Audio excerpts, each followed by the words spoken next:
everybody. This is Lee County Hardliners with you again. And tonight we got I'm Keith Kellum. We got co-host Kevin Bradshaw with us again. How's it going? We got Randy Sams, who is the chairman of the of our first Arkansas First Committee, which is a kind of the executive branch of the Arkansas First News in our organization there.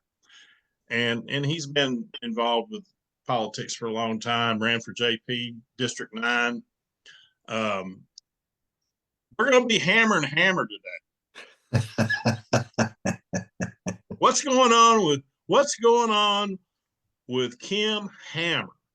What? Okay. I'm going to give a quick synopsis and then I'm going to hand it off and let Randy talk about some bills there because he hangs out the Capitol a lot. Hammer's running for Secretary of State. He's term limited out of his District 16 Senate seat, and he is running for Secretary of State. Well, that means he doesn't have to worry about running for Senate again. He just has to worry about statewide election of Secretary of State, and he's not being primaried so far, and he needs to be primaried. I don't know if he's got anybody. I'm not even worried about the general election. The primary is going to be the big one. So I don't know what he's doing. It looks like he's trying to consolidate his position. And every one of his bills we're going to talk about pretty much does not think about the people. It thinks about big business, donors, and it thinks about consolidating power in the Secretary of State's office because he's adamant, probably one of the most adamant people against paper ballots in the state. And we're going to start off. He had like, hey, Randy, we got, SB207 was kind of the first one he got out. He's got a sling of them about the same thing about that concern the Secretary of State's office of powers to be powers, giving them more power. So what, Randy, on SB207, what we got on that? Now that's passed, correct? Yeah, all of them have pretty much passed. I mean, they've all been passed out of the Senate committee, House committee, Senate floor, House floor. What's it doing to us as citizens of Saline County? Well, I mean, let me say this first, Keith. You know, I've known Senator Hammer. You know, when I first met him, he was Kim Hammer.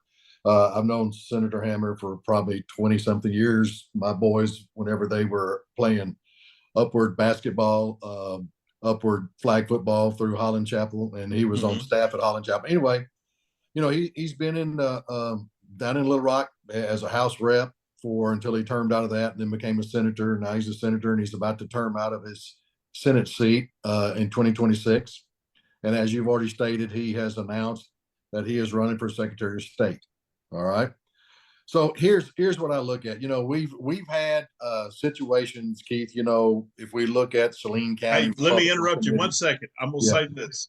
I'm gonna say that Kim Hammer is a nice fellow. He's a good guy. I mean, he's not it's nothing personal what we're going to talk about to him. But his politics right now, this is not for the people. Continue on. Yeah, exactly. I mean, we can agree on that 100%. I mean, it's what I look at is that we've had conversations with politicians for the last 3 or 4 years, and we understand that we're not going to all agree on 100% of everything. Okay, my big deal is this: is if you are elected and you go to Little Rock to represent your district. All right. Senator Hammer is representing a district. Their House reps are, you know, we got Paul Childress, RJ Hall, Furman, you know, we go down the list.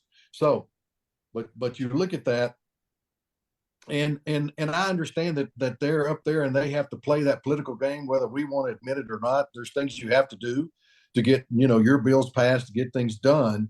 But where I draw the line is where when I see either a senator or a House rep passing a bill, sponsoring a bill, co-sponsoring a bill that is taking away the freedoms of the people of Saline County or the citizens of Arkansas. Okay.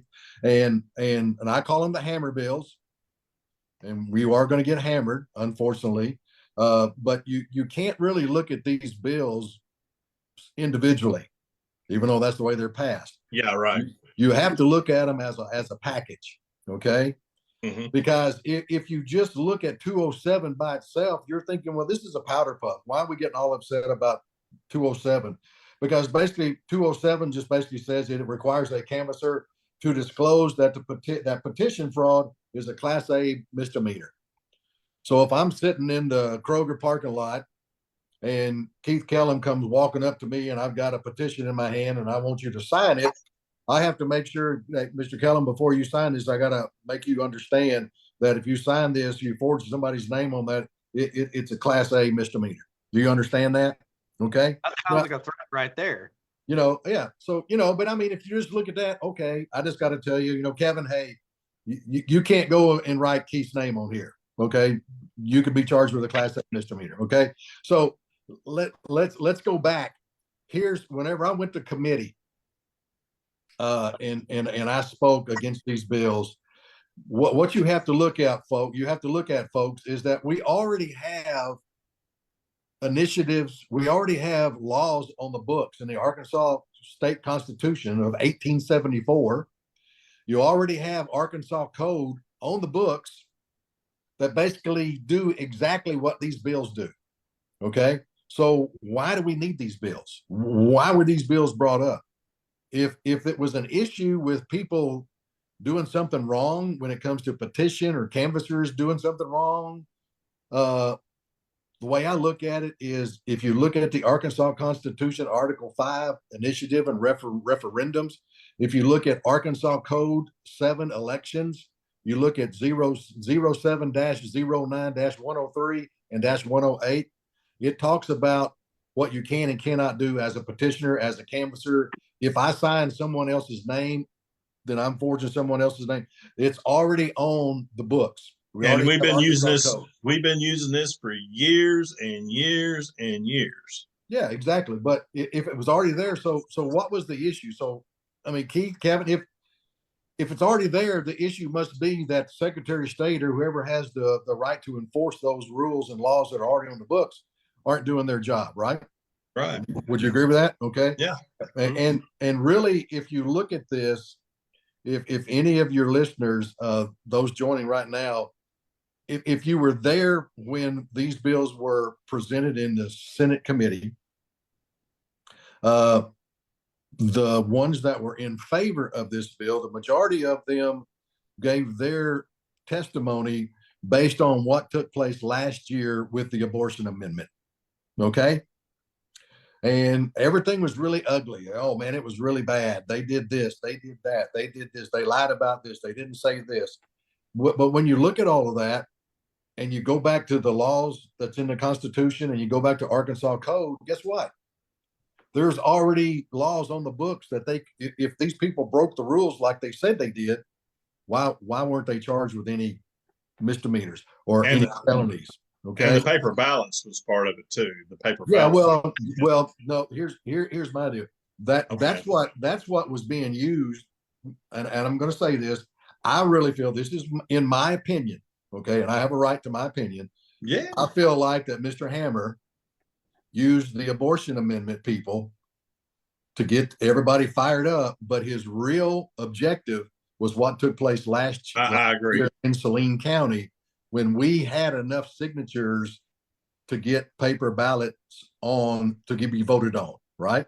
In essence, he was adamantly against both those things. He is always adamantly against any kind of indoctrination of children. He is on the right side of the coin always on that. But he also hates the paper ballot issue. So those two things he did not want to see in. Well, I mean, I'll say this, it's not his right to make that decision. Right. He doesn't have the right to make that decision. Okay. Right. When I was running for JP, I had numerous conversations with some of the existing JPs because they all knew where we stood, and we knew where they stood because we knew who was backing them and who was behind them. Okay. But my argument was this: look, I will stand up for paper ballots. I believe in paper ballots.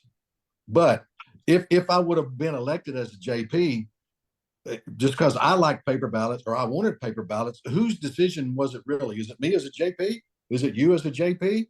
No, it's the people of Saline County. Right. So if the people of Saline County, if we were able to take it and put it on the ballot and the people of Saline County wanted paper ballots, who am I as a JP, even if I didn't want them, who am I to say, no, I know you people want it, but we're not going to do it. Because when we were knocking doors, most of them wanted it that I've talked to. I don't know about you. Oh, yeah, exactly. So I say that because to me, I feel like what was used as a smokescreen was the abortion amendment, what took place last year, but the real objective was what took place here in Saline County last August, because September, it can happen October. again. It'll probably happen again. And well, yeah, and we'll talk about that. We had enough signatures for it to be on the ballot, okay? But we'll talk about this later. But that's what 207 is about, okay? Right. So remember 207, it just basically says that as a canvasser, I have to explain to you that if you write somebody's name on there that you're not, it can be a Class A misdemeanor. Then we go to 208, and again, another powder puff bill as far as I'm concerned. If you look at them individually. But it is to amend the law concerning referendum petitions to view a canvasser to request photo ID. Okay. Yeah, so each now, one kind of goes. Each one gets tougher exactly. and tougher. Exactly. Go ahead. You drive the nail a little bit deeper in with each one of these bills. Okay. That's why I said you can't look at these individually. You got to look at them as a package. So now I have to tell you that if you sign wrongly, it could be a Class A misdemeanor. Then I also have to say, well, Keith, I know you personally, but before I can let you sign this petition, or Kevin, before you can sign this petition, I got to see your driver's license. Okay. Well, you may have just run into Walmart, left your driver's license in your pickup truck out in it's 105-degree temperature, and you went in to get a gallon of milk. You got a $20 bill in your pocket. You don't need a driver's license. Are you going to stop and say, gosh, Randy, yeah, hold on just a second. Let me run back to the truck. No, you're not going to do that. Okay. I'm going to my eggs, come back out and leave. Exactly. And I've spoken to people that says, if I don't know you, how likely am I to actually just give you my driver's license? I mean, think about it. Okay. Yeah. What are you doing? If I called somebody up on the telephone and just say, hey, give me your driver's license number, are they going to be stupid enough to give it to me over the telephone without knowing what I need it for? But that's 207. Then you add 208. And there's not much of that happens. I mean, there's not much of that. That's not the problem. That's never been a problem. Yeah. Well, I mean, if you look at this and you heard some of the stories, I mean, the big thing was, again, the abortion amendment. The people that were pro-life, and all three of us on here, and probably the majority of people listening tonight or whenever you're listening to this, are going to agree with us. We are pro-life. We do not support abortions. We were against the abortion amendment. Okay. But they have the right to have the petition. They have the same right that we do for petitioning for paper ballots as they do for the abortion amendment. Okay. But there were some things that people said were not done, that it was, they were allowing people to sign with nobody standing there or whatever. I wasn't there. But again, guys, you got to remember, Arkansas Constitution, Article 5, Arkansas Code, Section 7, under elections, all of this is already covered. So that's 207, 208. And then we skip to 211. And basically 211 says it requires the canvasser to submit an affidavit before signatures can be counted. Well, if you guys did any petitions, you know that on the petition, what is on the bottom of the petition? An affidavit. Yeah. Right? Yeah. And I can't sign that affidavit unless I'm sitting in front of who? A notary, right? Right. Yeah, it has to be notarized, yes. So if I turn in 10 petitions with 100 signatures on them, each one of those affidavits have to be filled out with my name and my address, and then I sign it, and I have to sign that affidavit in front of a notary. Well, now there's making it, you have an additional affidavit that you have to fill out, not just the one on the petition, but now you have additional affidavit. Okay, so when you look at all of these together, you start to understand that under the Arkansas Constitution, one of the rights that we have as citizens of the state of Arkansas is for initiatives, right? Okay. Are they making it more difficult for us to have initiatives or have petitions, citizen-led initiatives? They're trying to basically, I mean, it's so blatant. Yeah. That's the only reason to have those is to stop, is to slow down the petitioning. And I guess if it's something that is a popular establishment situation, they could say it's okay. I mean, so um, yeah, they're bad. They're a bad deal. Well, that's what I'm saying. You have to look at this and say, and that's why I was so against these bills. I'm still against these bills. But unfortunately, They're happening. if you want to say the cake was already baked, probably before this even started, that you can say that. But you got these, and the reason that I'm disappointed in Senator Hammer is that he's presented these bills, ran these bills have been passed. He fought for these bills. Are these bills making it easier for a citizen-led initiative, or are they taking away our freedom to be able to do it? No, it's It's going to be the last. Okay. And then you look at, and I know that I have, you've collected signatures before, I've canvassed before, and sometimes it's hard enough to get people, even if they believe in it, it's hard enough to get them to sign it anyway. Sometimes either they don't trust you, that they're worried about getting tricked into something and all that. So, I always explain the bill to them, but they don't want to wait. They don't want to wait around. They don't have time. It's going to be a 15-minute process per person, the way they have it now. yeah. Well, I mean, if you look at it was 208 where you have to see the driver's license. Okay. Well, I mean, if I went up to a petitioner or a canvasser and I signed your name, okay, then I'm not Keith Kellum, or you signed my name and you're not Randy Sams. There's already rules, there's already codes on the books, Keith, that make that right illegal. Okay. And you're going to get, why are we having to do this? That's what you're going to hear.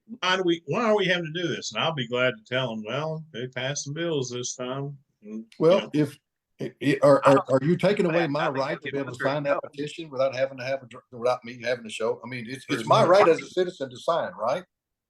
Okay. Absolutely. But as long as you're a voter, as long as you're a registered voter, that's right. Okay. Yeah, but we're so I look at 207, 208, and 211 as the powder puffs. Okay, I mean them by themselves. Okay, I now got to get a driver's license. I now got to tell you, if you forge somebody's name, it's going to be a Class A misdemeanor. Blah blah blah. Okay, I have to sign a second affidavit in front of somebody else. Okay, those are okay. Powder puffs should never happen, but they did. Now you get into what I call the teeth. The first two are kind of like the appetizers. First three, the appetizers. Now you're getting into the T-bone steak. Okay, because then you come to 209. 209 is what occurred to us in Saline County last year, and I'll explain it. But basically, it says 209 is to disqualify signatures obtained by a canvasser under certain circumstances. And guess who gets to disqualify those signatures? Secretary of State. Oh man, Secretary of State gets to do that. Okay, also Secretary Hammer. Well, he's got his name in the hat. I don't know if anybody else, but here's what happens. It says that preponderance of evidence. If the Secretary of State finds by a preponderance of evidence that the canvasser has violated Arkansas laws. Now, do you know the definition of preponderance of evidence? Any evidence. 50% plus a feather. 50% plus a feather. So we got a bill that you and I are passionate about, and we're out there, we're working our butts off, and somebody comes up and accuses us of doing something wrong. We didn't get their driver's license. We didn't tell them about the bill. But and the Secretary of State happens to look at the title of that bill and it says hand-marked, hand-counted paper ballots. I don't want that. So there's probably a 50-50 chance that Keith Kellum did something wrong. So what now? Who has the power to disqualify all those signatures? And I may be jumping the gun, but is that the one that has the where they're okay? Before, if you had a bad signature, they took that signature out, or if you had a bad information on one. Yeah, I mean, but that's Where already it on the throws books. out the whole thing. Yeah, yeah. Well, I mean, if you want to use an example, Keith, okay, if you take the paper ballot initiative we had here in Saline County, we had more than enough signatures, valid Saline County registered voter signatures, and due to the fact that they didn't like the idea of using out-of-state paid canvassers, okay, Right. and their argument was the definition of residence, okay. Even though the out-of-state petitioners lived in a hotel for 3 months, 4 months, whatever, You that get was in their that domicile situation. well, that could be argued. I think Clint Lancaster did a fantastic job because I went to the trial that they had. And by the way, at that trial, guess who was sitting across from me? Mr. Hammer. Okay. Made sure what decision was being made. But here's the bad part. Let's say that it was a valid argument that those canvassers here in Saline County, those paid canvassers, were disqualified because they didn't live here in Saline County. They weren't Arkansas residents. Okay, I'm not making that argument. I'm just saying let's just use that.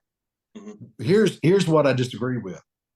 Because of that, they disqualified 2,370 valid Saline County registered voter signatures. All right. So what was the remedy for those Saline County registered voters that legitimately signed their names to the petition and legitimately wanted to have an opportunity to at least vote for paper ballots here in Saline County? And thought they counted, and they vote? thought they counted. They don't notify you that you don't No. count. What happens to their voice? What happens to their voice? Gone. It's gone. Okay. So now you got a statewide petition. Okay. Just like the abortion amendment, and I hate to keep pounding on that, but whatever amendment you may want to look at, if it's a statewide amendment and the Secretary of State may not be in favor of that amendment or that, petition, and he can say, well, there's a 50-50 chance that all this stuff is wrong. And he throws out 10,000 signatures, throws out 15,000 signatures. Okay. What's the remedy for those 10 or 15,000 registered Arkansas voters that signed their name legitimately to those petitions? There is no remedy. It probably won't happen. There is no due process for those people. That's why I was so against these bills. Is that okay? If you want to slap a canvasser on the hand because they did something wrong, then focus on the canvasser. But because the canvasser did something wrong, maybe he didn't ask for an ID or she didn't ask for an ID, whatever it happens to be, you're just automatically going to disqualify, like here in Saline County, 2,370 valid signatures, valid registered voters here in Saline County, because the canvasser didn't happen to live here, whatever. Well, okay? Number one in 207, the beginning one, that's an intimidation situation. A lot of people, if you mention a misdemeanor or something, if you do something wrong, they don't have to sign that. They're going to go, I don't think I want to do that, Yeah. And then the other deal is, if they want to sign that, there's no way for them to come back and see that they didn't sign it. So like you said, you're disenfranchising a lot of folks. And another thing is, and I don't know if they've ever done any canvassing, they act like it kind of looks like they're against petitions, the way they're presenting it. Against the people, but blatantly almost admitting it. And because I know that I've done it some, I haven't done it like a lot of people, but it's a lot of damn work. It takes a lot of time to gather these signatures, and for them just to throw them in the garbage, in the shredder, is a bunch of malarkey. Well, I think for me to have, and I can't say I would ever be in favor of the bills, but let's just say that I think it would have been a little bit easier to swallow or to accept if there would have been a remedy. Okay, so 209 gives the Secretary of State the sole ability to disqualify signatures, okay, because of something the canvasser did. Okay, what's the remedy? What's the due process for the signatures, the valid signatures on those petitions? There is. They're saying try again next year. That's not adequate. It's over with. Okay, it's done. So now we run to we run to 210, Mhm. and 210 is a joke as far as I'm concerned, because I look at 210 as me standing in front of somebody, and I'm going to use you as an example, Keith. Strictly an example. I don't feel this way about you or anybody else, but I'm going to look at you and say, Keith, you just look too dumb to understand what you're about to sign. So I got to read this bill to you. You understand? Yeah. That's what 210 is. It states that I either have to give you the bill and let you read it, or I have to read it to you. Okay. I've got a question. Do they give a lot of the people in Congress at the federal level the time to actually sit there and read the bill most of the time? No. What was that big bill that they passed? Where Nancy Pelosi famously said, Well, they have books. "You got to pass it first, and you can read it after we pass it." Something Yeah, like they that. write books. It's bigger than a Yeah. document. They're literally making a law where we have to make someone who's going to put their signature on a piece of paper saying, hey, you got to read this bill and understand it before you even think about it. But then You're we gonna can't lose half. our own More than federal that. electives to that sort of standard. What about even our own state representatives? Can we hold them to that standard? Yeah, that was some of the arguments that were presented in committee, as far as, are you holding yourselves? Because when they go out and Or when you go to the voting booth, you know, here it is, and you know, it's page after page after page. Nobody.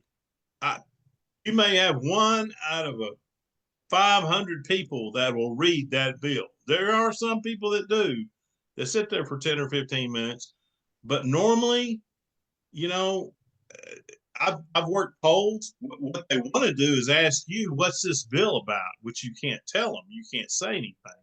But they want it spoon fed to them. They don't want to, and they'll read the title. And that's why they like to misrepresent titles a lot, because that's all they'll read. And they won't read the catch-22 in the middle of it. Yeah. And well, and here's what you also have to look at. Do I have a right as a United States citizen to be able to make my own decision if I want to sign a petition or not? Sure. If I have the right to decide that I want to read that bill if I want to, or I have the right to decide that I don't want to read the bill. You told me what it was about. I trust you. I'm going to sign it. I mean, the paper ballot initiative, I'm looking at one right now. It's pretty simple. On the top of it, it says signatures for the hand-marked, hand-counted paper ballot ordinance of 2024. That's pretty simple, right? That's cut and dry. Okay. So when I was out, I had the actual bill with me, the title and all that. But this People bill know what that's about. Yeah. Yeah. This bill basically states that you have to read the bill title, not the entire bill, Right. but the title. Okay. Now, where that came from, Keith and Kevin, is because the people that were so adamantly against the abortion amendment last year, they were accusing the people that were trying to get the abortion amendment on the ballot. They were accusing them of telling people that you're signing for women's health, or Right. you're signing for less government. It's not what you think it is. It's not. I like that. It's not what you think it. It's not what it says. Yeah, but guess what, guys? It is. The Arkansas Constitution, Arkansas Code 7, all of that's already covered. It was already covered. Yeah. Okay. Well, a lot of the bills they come out with are meaningless. I mean, there's not. They put bills in out of those 2,000 bills they're going to put through there. More than half of them are probably just repeat. Well, if I would have been sitting in one of the committees, either the Senate or the House, if I was a senator or a House rep, and those same people were making their arguments, I would have had to ask, then you're making a lot of accusations here. I'm not saying they're not true, but we already have laws and codes on the books. If you're saying all this stuff was egregious last year, all these people were doing this, how many of these people were actually charged with misdemeanors or felonies? How many people were brought before? Zero. Right. None. Okay. So that tells me right now, I'm not saying they start didn't doing that, do you it, got a real problem. You got to start doing that, you got a real problem. but you got to enforce the rules that are already on the books. Right. Okay. So now here's what happens is that the people that are anti-abortion, we are anti-abortion, we are pro-life. But what I'm saying is this: they're having their parties because they're thinking, man, we got them now, because the abortion amendment title was like a page and a half long, which means that I was going to have to read it to everybody that showed up. if I was on that petitioner. Mhm. Okay. Mhm. Okay. They're not going to, I mean, you take that title and you try to read it, it's going to take you 3.5, 4 minutes to read it. They're gonna ask you what it means. What's that mean? But all And the then other you get stuff in. that you got, You're not supposed to, put but a lot of let's say, extra. but Keith, here you came to the Saline County State Fair, and you Mhm. got your family with you. Okay, Kevin's there with you. He got his family with him. Okay, and you got a line of 10 people behind you, and they see me having to read that amendment to you or that bill to you. You think his kids are yanking on his shirt tails saying, "Daddy, where's the cotton candy? Let's go ride the ride." Da, da, da, da, da, da, da. No, Kevin, you got to wait till I can read this to you. He said, "No, I'll get you when I come back out." No, That's exactly what's going to happen. That's okay, exactly what's going to happen. yeah. So they know Some that, people are adamant about. I mean, when I've collected signatures, you got a group that doesn't want to talk to you at all. That are going to ignore you and walk off, and you leave them alone. You got people who are going to say, "Well, I'll sign it." I've even had people. I'll be honest with you, say, "I'll sign all of them." That's their choice, But that's not very many people. But you do have a lot of people. Well, yeah, or I've already signed it somewhere else, or they'll say, "Yes, I've been looking for one of those to sign." Those are the ones you get excited about because they're easy because they've been looking for somewhere to sign. That's not that many. well, but here's what you have to remember, guys. When you sign a petition, are you voting for it? I mean, are you No, casting a vote? you're letting the people vote for it. Oh. A petition is only means that, just like in here in Saline County last year for the paper ballot, we had to have 6,000 signatures in a short period of time. Okay, we had like 6,500. But those 6,500 people, just because we had 6,500 signatures, that didn't make it law. All those signatures were for is that we had enough signatures and enough people here in Saline County that agreed with that petition and wanted to have an opportunity to go cast my vote for paper ballots, just like people who are against paper ballots could go and cast their vote against it. Okay. And even the abortion movement. See, here's what I look at. Even though as adamantly that as I am or we are against abortion, the abortion people that tried to get that amendment to vote on had every right to do that, correct? As Arkansas or United States citizens, okay? Yes. I have enough faith in the citizens of Arkansas that the majority of the citizens here in Arkansas are pro-life versus they are pro-abortion, okay? Yeah. That even if it would have made it to the ballot, I feel like it wouldn't have passed because there would have been more people. But see, nobody was given the right to vote on that for or against because of all the stuff that went on. We in Saline County were not given the right to vote for paper ballots because they said the canvassers weren't residents here, and they threw out almost 2,400 signatures, valid signatures. Okay, that's what's wrong with it. Now I'm going to say one more thing about this one. Here's where we open up a can of worms, because now it states that you as a petitioner, you either have to read it to me or you have to let me read it. Okay? Right. Now, one or the other, yeah. What happens, Keith or Kevin, if I'm out there working my tail off and I've gotten 500 signatures, whatever it happens to be, and you got somebody that is dead set against what I'm for, and they file a complaint against Randy Sams, and they say what? Randy didn't read that bill to me. He didn't read that title to me. What evidence do I have that I did or I didn't? And to my understanding, when that happens, and it's true, it's going to throw all your signatures out. Yeah, because 209, what does 209 state? That by preponderance of the evidence. So that's a quick way to get rid of 2,000.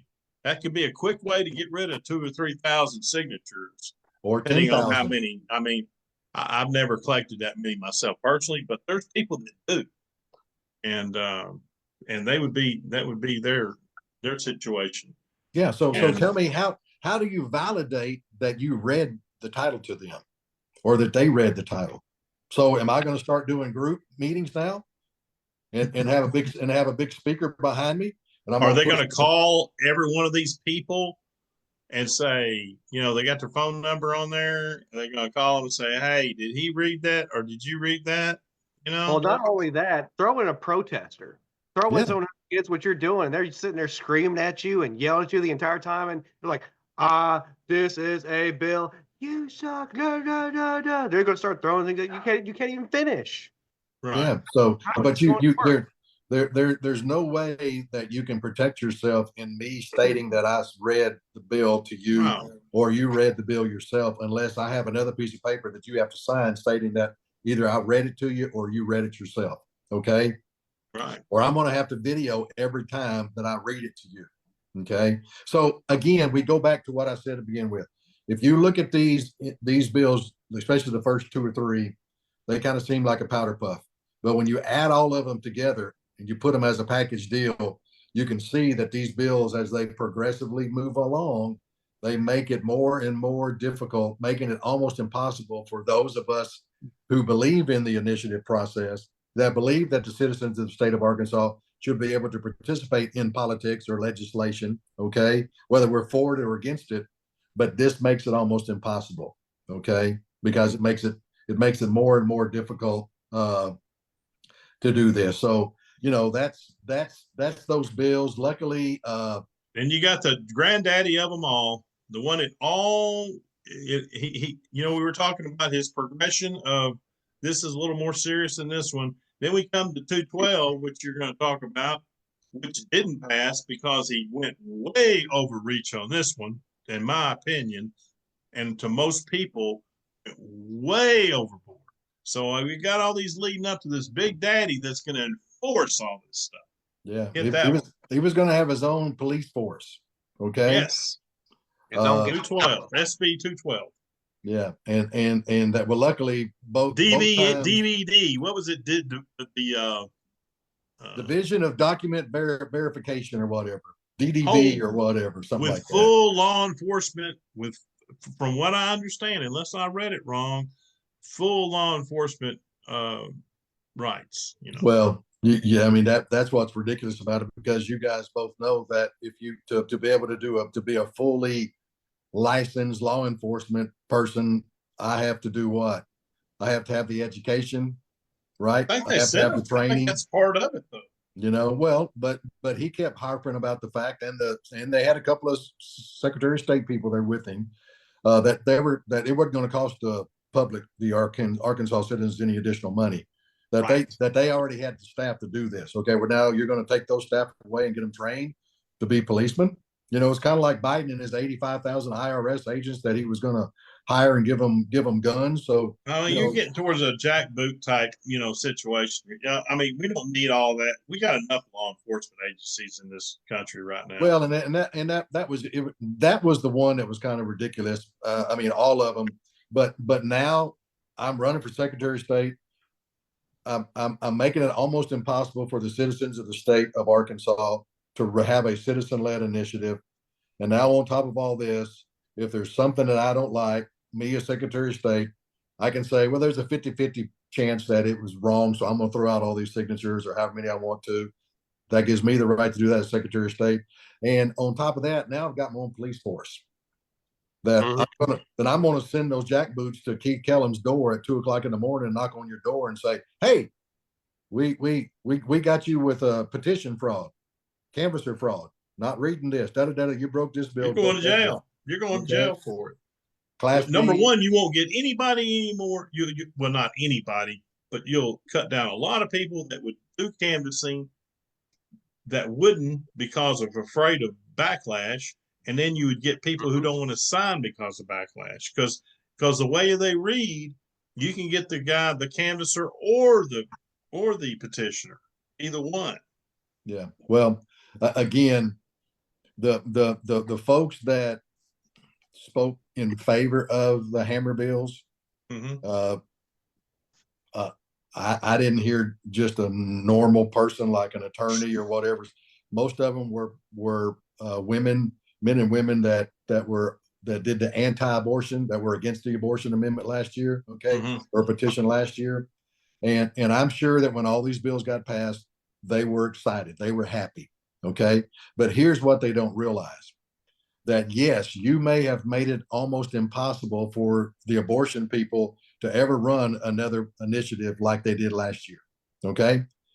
You may have won the battle, but you lost the war because you also made it almost impossible for me, Keith, or Keith, or Kevin, or anybody else on here watching tonight. You made it almost impossible for any of us to run a pro-life bill, to run a paper ballots bill, to run a let's lower the library millage, whatever it happens to be. You made it one almost that needs impossible. to come up. Yeah. Okay. In the event that a Democrat takes over our government and we switch over to the other side, it's all us against the Democrats. Now we have no way to fight against them this way. Well, I mean, let's they think they're going to stay in power this entire time. These are bipartisan. These are bipartisan things. Yeah. I mean, that's a great point, Kevin, because here's what you got to realize. You guys understand that we like to say that Arkansas is red. Well, we've been involved in enough politics here over the last 3 or 4 years to understand that it ain't red. It's more of a purple. Okay. Mm-hmm. There's a lot of purple in there. Yes. So what you got to look at, Kevin, is just like what you said. What happens in 10 years if the Secretary of State is actually a Democrat? Exactly. What happens if the governor's a Democrat and they are pro-abortion? And they start changing all the amendments and all the laws to where Arkansas now becomes an abortion state. Now what's going to happen to these people that were for all these amendments or these hammer bills this year? Are they going to remember, oh man, if I hadn't have done that 10 years ago, because now they're going to want to try to get some pro-life bills, amendments, initiatives started. But because of what they did 10 years ago, because of their help pass the hammer bills, it's going to make it almost impossible for them to do the same thing. So just because you think you won the battle, I say you lost the war right here today, because you helped take away a lot. They're not looking at the big picture for sure. They're not looking at in the future. They're looking at right now in the 26 election, what they're looking at in 28 maybe. But you know, that's what that's all about. So, and then he's what was that other one he had? SB. Oh, well, we get on the trucking bill. Let's get on that. Yeah, we've got a couple of bills that we want to talk about. Okay. One of them is HB 1745, and the other is HB 1569. Okay, we'll hit HB 1745 first, because that is a bill that is sponsored by R.J. Hawk, who is a Saline County rep, and it's also sponsored by guess who? Kim Hammer. Kim Hammer. Okay. And what these bills are about, and I would encourage those of you who are listening to go to arcleg.gov, look them up. There's a section at the very top where you put in the bill, and it'll search, and you can print it off. But it's what bill are we looking up right now? It's HB 1745. Okay, I got it. Okay. And then the next one is HB 1569. But if you'll print those off yourself and you can look at those, you can kind of see. But here's kind of what they're all about. So these bills are focused on truck drivers. Uh-oh. There you go. Okay. And that's 1745 to require, now see that word certain? To require certain commercial driver licenses holders to possess a United States work authorization. All right. So what these bills came about is that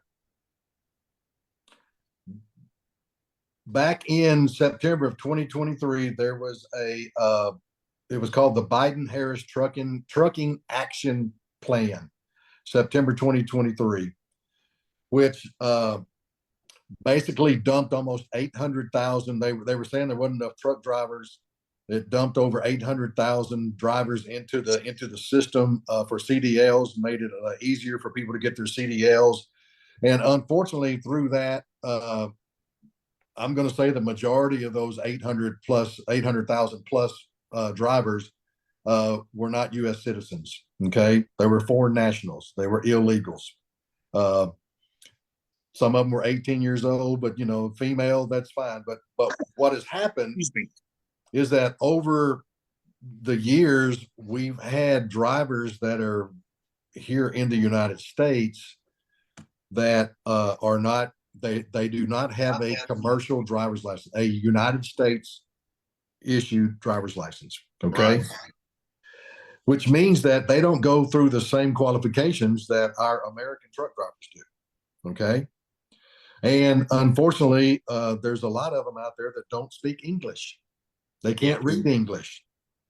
So if they get pulled over by a law enforcement officer, say Arkansas State Police or the Highway Police or Saline County Sheriff or Faulkner County Sheriff or whatever, and they come out of the truck with a couple with headphones on, and they've got a translator app on their phone, they can't speak English. So if they can't speak English, they can't communicate, Keith.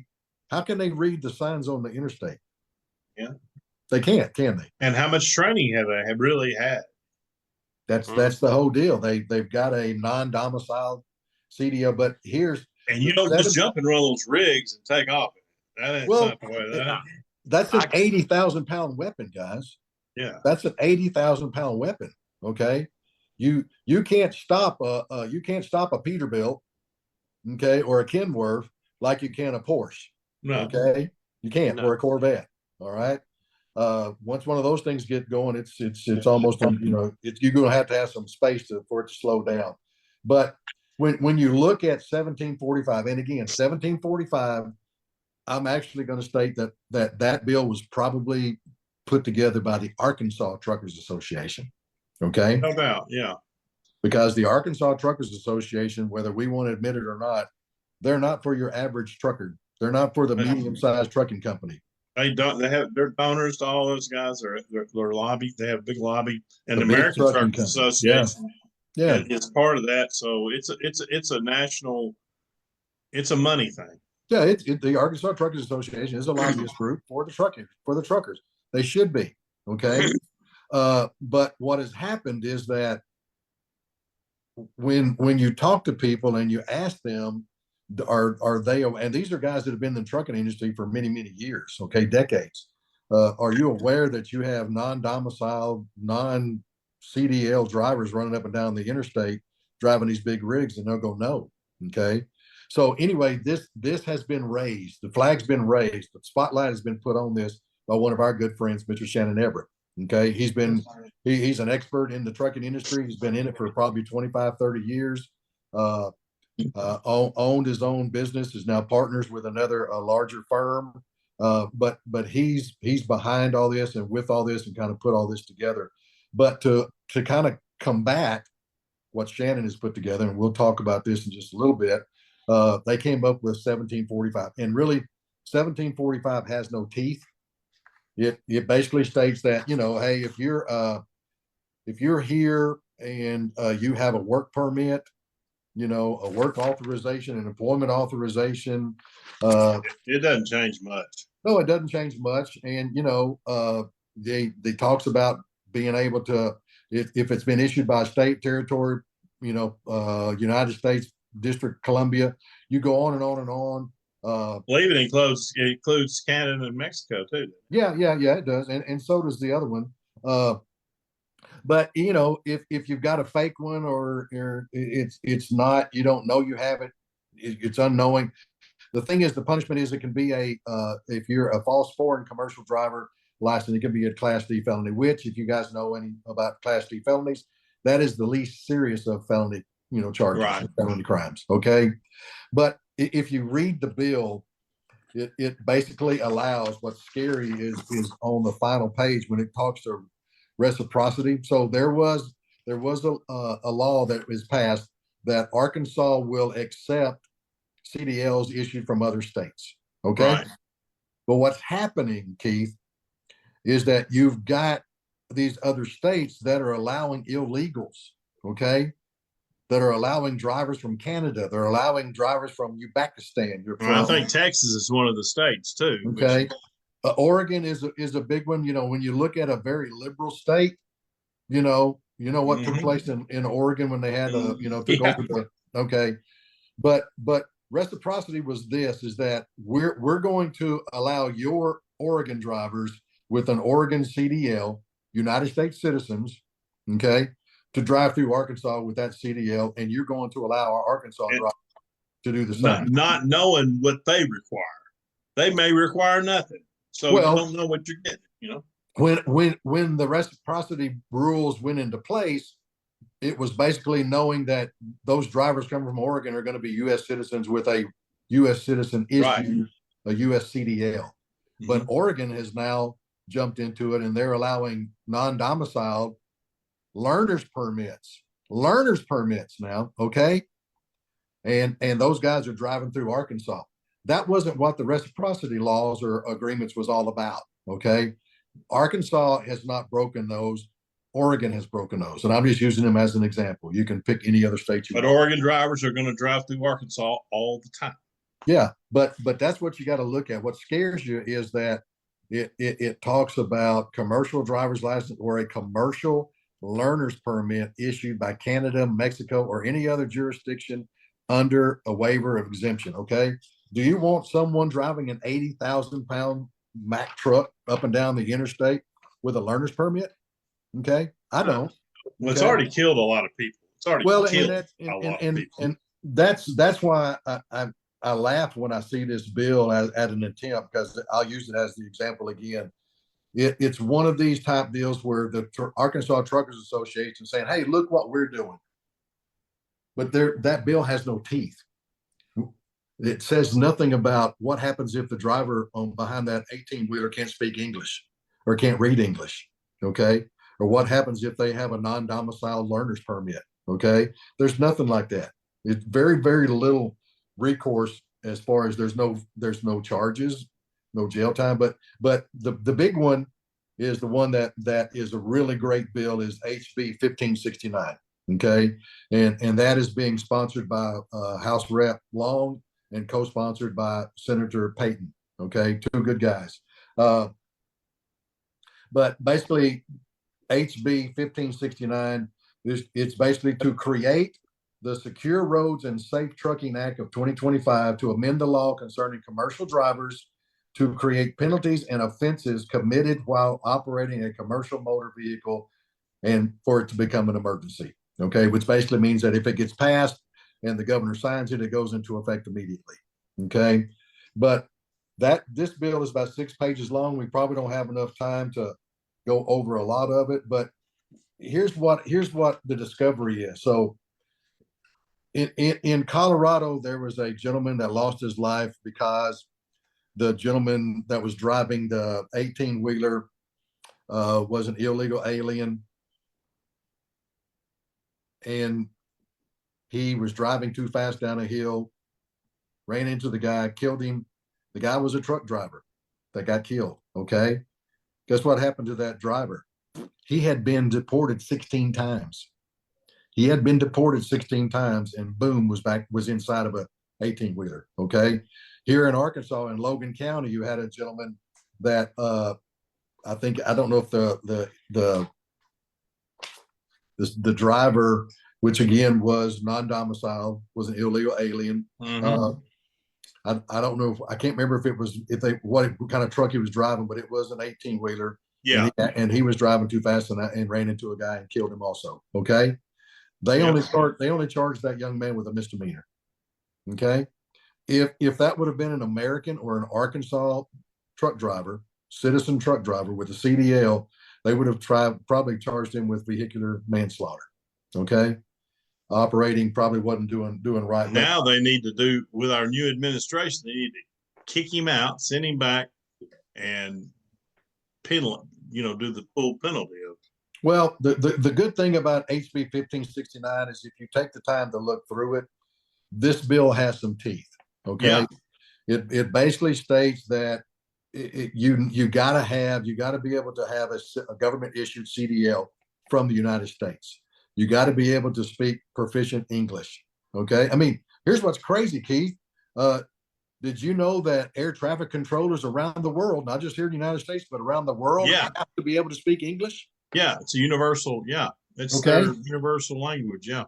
Why shouldn't we have the same thing for the trucking industry? Probably because we have the most flights that are going around the world. We go everywhere, and we just dominate the air. Well, there's more people killed because of big truck accidents than there are airplane accidents. Oh, absolutely. Okay. Just like there's more people killed in cars than there are airplanes. Yeah, so if per capita, even per capita, not just. Yep. I know there's more cars than there are airplanes, probably, but per capita, it's still not as safe in a car. Yeah. So you can't, you know, if you know what a B1 or a B2 visa holders are, you know, if you're a B1, if you're here on a B1 visa, you're basically just here for like a short business trip. You know, you came in from Europe, or you came in from wherever it was at a business meeting or whatever. Okay. A B2 visa is basically a tourism. You're here on vacation, or you're here to visit friends and family. But a B1 or a B2 visa does not give you the right or the ability to actually be employed to get a job. Okay. Uh, and so that's what happens. So if a motor carrier, someone who owns a trucking company, if they hire some of those people, if they put them to work, they shall not employ the account contract a holder of B1, B2, you know, visas. If they do, there are penalties. The commercial guy can be fined. I think it's up to $10,000. No, $5,000. But if the B1 driver, if they find them, then whoever, if it's the Arkansas State Police, they can impound the vehicle. Okay. The other bill has nothing, has no teeth whatsoever. Right. They just keep driving like they're doing now. Yeah, and that's the I mean, thing. they stop them now. They can't hold them. They tell them not to hold them. I've heard that they can't because of federal, I don't know, something. Well, I mean, you have to be able to, you know, we have reciprocity. We understand that, but reciprocity has to be the fact. It's got to be understood that whether you're coming from Texas, whether you're coming from Florida, whether you're coming from Washington State, whether you come from Oregon, whether you're coming from California, you have to have a valid United States issued CDL, and it's not too much to ask. And I mean, you have to be able to speak English. You have to be proficient in the language to be able to understand and communicate with people, right? That's not too much to ask. So, I mean, there's a lot to this bill, Keith. I know, you know, you've got some time limits here, but now that one is still not gone to committee, correct? 1569 or neither one of those bills. They just added I think the final amendment this week, and apparently when I spoke to Shannon, the plan is that it will probably be heard on Tuesday, and that will be the Transportation Committee.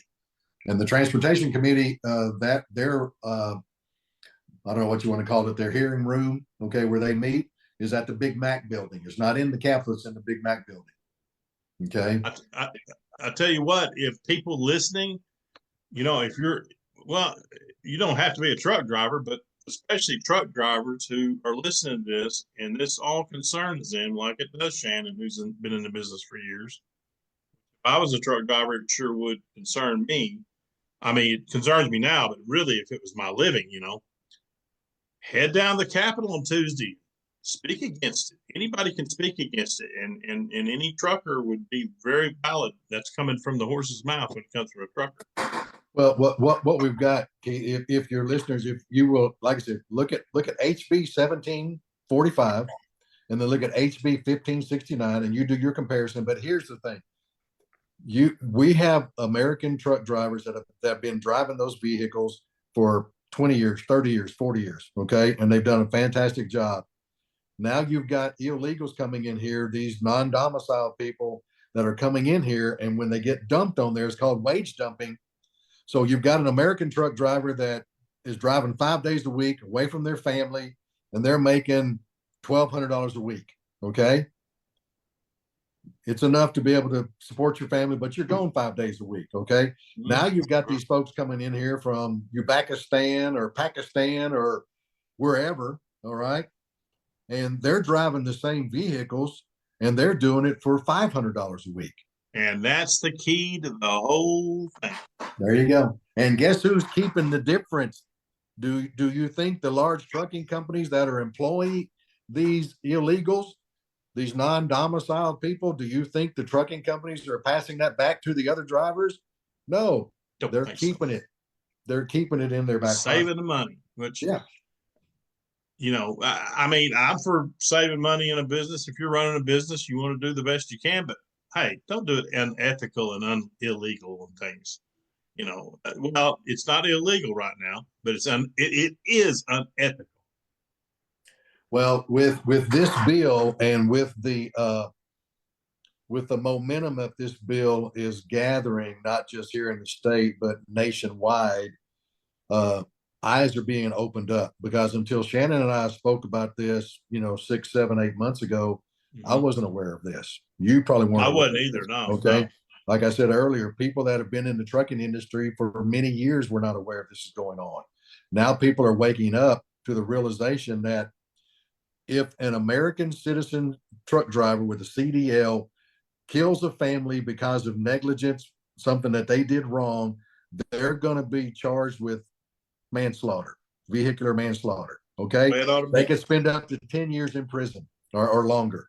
But what's happening, as soon as these they can't speak English, they're non-domiciled people, they're being told to let them go. They can't do anything with them, whether it be the highway police or the state police or local police.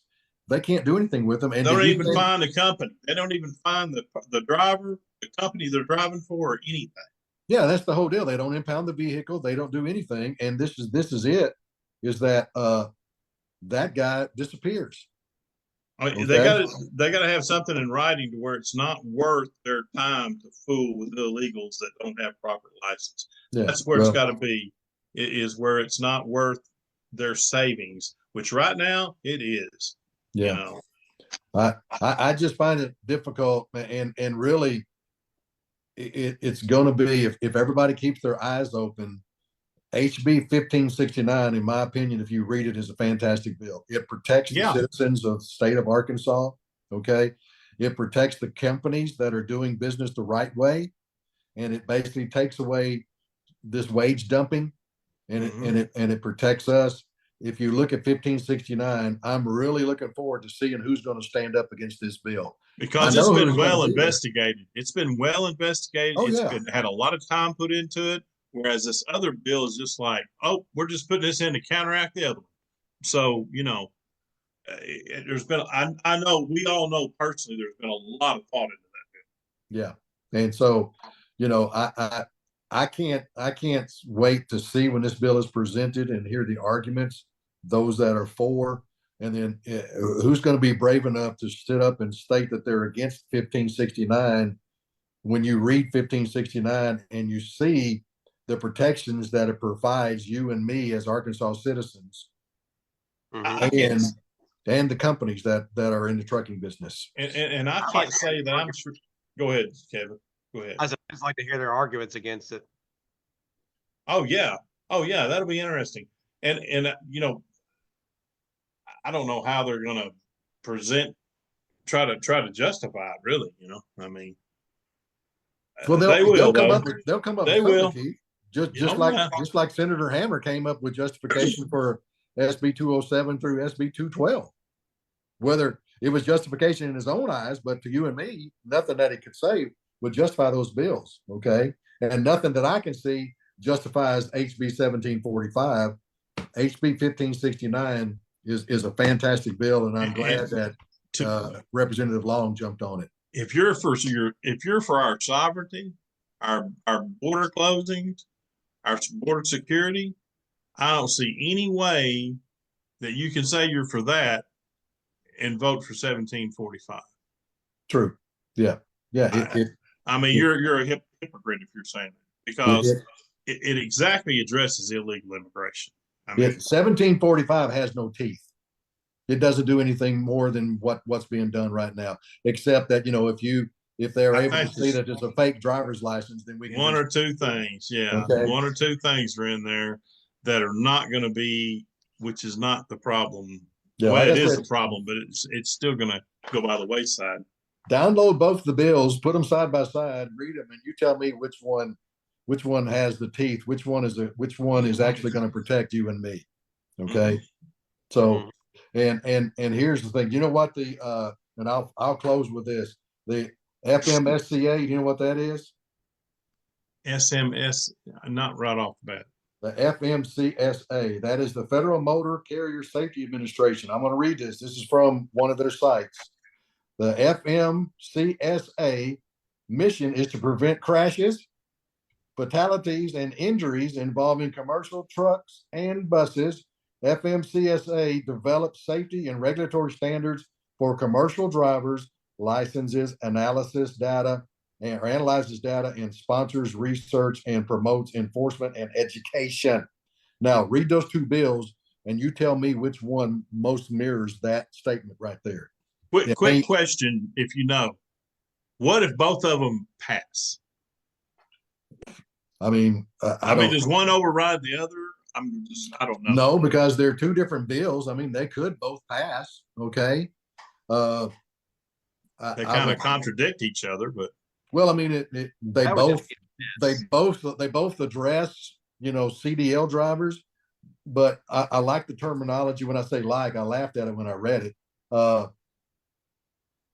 It's an act to require certain commercial drivers, certain, not all of them, just wide open, just certain of them, just certain of them. They like to keep it wide open where they can play with it, right? What's the definition of certain? What's the definition of is? Well, we about run out of time, but I do want everybody to, if you're interested in learning more, go to